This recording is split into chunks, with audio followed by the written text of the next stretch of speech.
The peoples of those two countries now have a chance for a different future, a better future. So too do the brave people of Iran, and I have a message for them. Our fight is not with you. Our fight is with the brutal dictatorship that has oppressed you for 46 years. I believe that the day of your liberation is near. And when that happens, the great friendship between our two ancient peoples will flourish once again.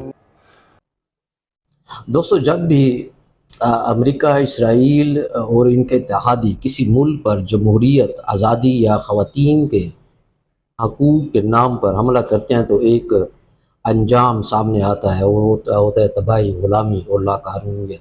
آج یہی منظرنامہ ایران پر تھوپا جا رہا ہے۔ دوستو ایران پر اسرائیلی جارحیت کوئی وقتی رد عمل نہیں ہے، بلکہ ایک دیرینہ منصوبہ ہے۔ اس کا مقصد ایران میں رجیم چینج ہے، یعنی جس کا مطلب یہ ہے کہ موجودہ حکومت کو ہٹا کر ایک کٹ پتلی حکومت کو مسلط کیا جا سکے۔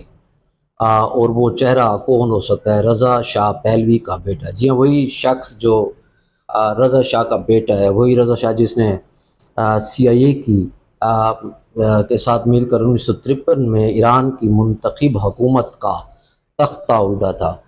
دوستو ذرا اس دور میں واپس چلتے ہیں جب ایران کے عوام اپنی قسمت اپنے ہاتھوں میں لینے کی کوشش کر رہی تھی۔ سال تھا 1951۔ دوستو اس سال محمد مصدق ایران کے وزیر اعظم منتخب ہوتے ہیں۔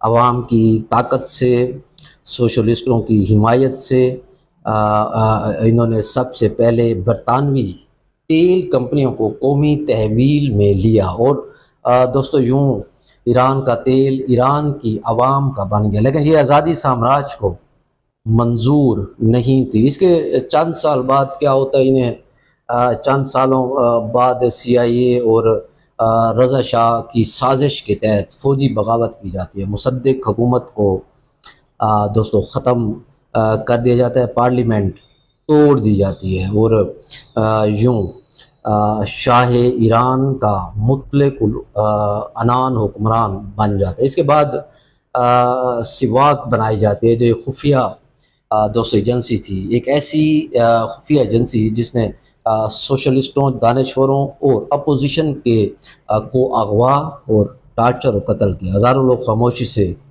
مار دیے جاتے ہیں۔ پھر دوستو آیا 1979 کا انقلاب۔ عوام نے اٹھ کر شاہ کی آمریت کو اکھاڑ پھینکا۔ امام خمینی مذہبی قیادت اور لیفٹسٹ دھڑے کی مدد سے مل کر یہ انقلاب برپا کرتے ہیں۔ اب سامراج یہ سب کچھ دوستو دیکھ رہا تھا، اور انقلاب کے فوراً بعد ایران کو سزا دینے کے لیے امریکہ نے صدام حسین کے ذریعے ایران پر جنگ مسلط کی۔ 8 سالہ جنگ نے ایران کو ایک سیکیورٹی سٹیٹ میں بدل دیا، جہاں اپوزیشن پر بھی سختیاں ہوتی رہیں۔ اب سوال یہ ہے کہ کیا رضا شاہ پہلوی دوبارہ ایران پر مسلط کیا جا رہا ہے، جو آج کل لندن، واشنگٹن اور تل ابیب میں گھومتا نظر آتا ہے، اسرائیل سے اقتدار کی بھیک مانگتا ہے، نتنیاہو کے ساتھ بیٹھ کر کہتا ہے کہ ایران کا ایک پیسہ بھی فلسطین پر خرچ نہیں ہونے دیا جائے گا،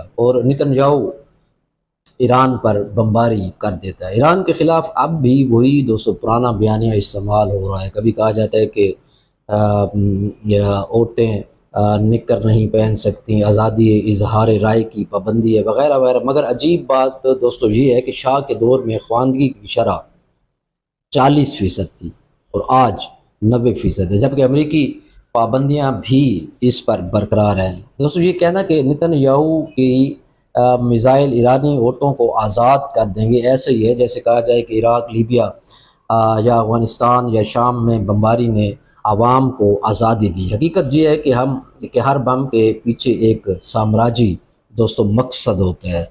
تودا پارٹی جو ایک سوشلسٹ جماعت ہے جس نے مصدق حکومت کو سہارا دیا، اسے شاہ نے سب سے پہلے نشانہ بنایا تھا۔ ان کے رہنماؤں کو قید کیا گیا تھا، روس کے ساتھ تعلق رکھنے والے انقلابیوں کو قتل کیا گیا۔ وہ انقلاب جس میں امید تھی کہ اسے سامراج، جنگ، پابندی اور اندرونی خلفشار کے ذریعے زخموں سے اسے چور کر دیا گیا۔ آج بھی یہی کھیل دوستو دہرایا جا رہا ہے۔ امریکی پالیسی میں تبدیلی آئی تو صرف چہرے بدلے۔ اوباما دور میں ایران کے ساتھ جو نیوکلیر ڈیل ہوئی وہ ایک بہتر راستہ تھا، لیکن ٹرمپ نے اسے توڑ کر ایران کو دوبارہ محاصرے میں دھکیل دیا۔ وہ ایک بڑی ٹرمپ کی غلطی تھی جس کا نتیجہ آج مشرق وسطیٰ دوستو بھگت رہا ہے۔ اب اگر ابنائے حرمز بند کر دیا جائے جیسا کہ ماضی میں ایران کہہ چکا ہے دوستو، اس بندرگاہ سے دنیا کا تقریباً 20% تیل یہاں سے گزرتا ہے۔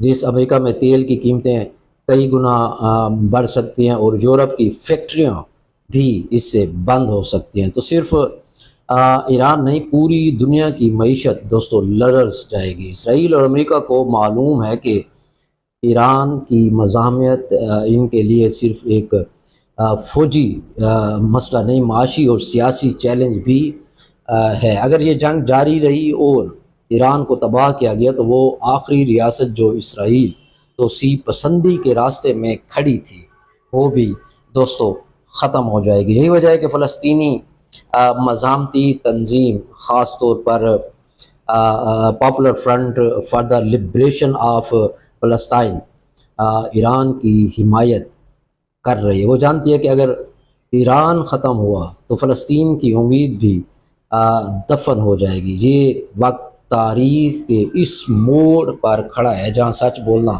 مزاحمت کرنا اور سامراجی بیانیے کو چیلنج کرنا ناگزیر ہے، کیونکہ اگر ہم نے آج یہ کیا تو کل ہمیں بھی نتن یاہو اور ٹرمپ جیسے لوگ آزادی دینے آ جائیں گے، اور وہ آزادی صرف غلامی کے نئے نام کی ہی ہوگی۔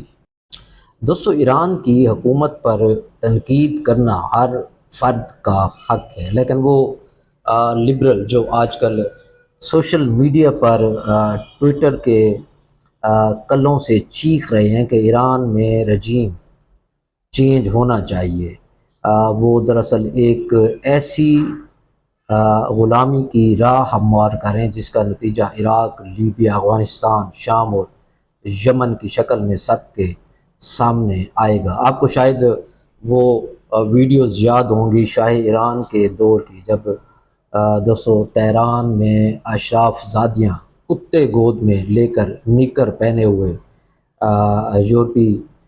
یورپین سٹائل کی طرز کی پارٹیاں کر رہی تھیں۔ ہاں وہی پارٹیاں جنہیں آج کل کی فریڈم لیونگ لبرل کلاس کی ایک مثال کہا جاتا ہے، لیکن اس ایران میں 90% خواتین تعلیم سے محروم تھیں، دیہات بھوکے تھے اور شہریوں کو سواق اٹھا کر لے جاتی تھی صرف اس لیے کہ وہ کچھ دوستو سوچنے لگے تھے۔ آج انہی لبرلز کا خواب ہے کہ نتن یاہو کی بمباری، ٹرمپ کے سینکشنز اور CIA کی دھمکی سے ایران میں آزادی آ جائے گی۔ کیا یہ وہی آزادی ہوگی جس نے عراق کو ٹکڑوں میں بانٹ دیا تھا؟ کیا یہی جمہوریت تھی جس نے لیبیا کو انسانی سمگلنگ کا دوستو گڑھ بنا دیا تھا؟ کیا یہی حقوق نسواں تھے جن کے نام پر افغانستان میں 10 لاکھ لوگ مارے جاتے ہیں اور آج وہاں اسکول تک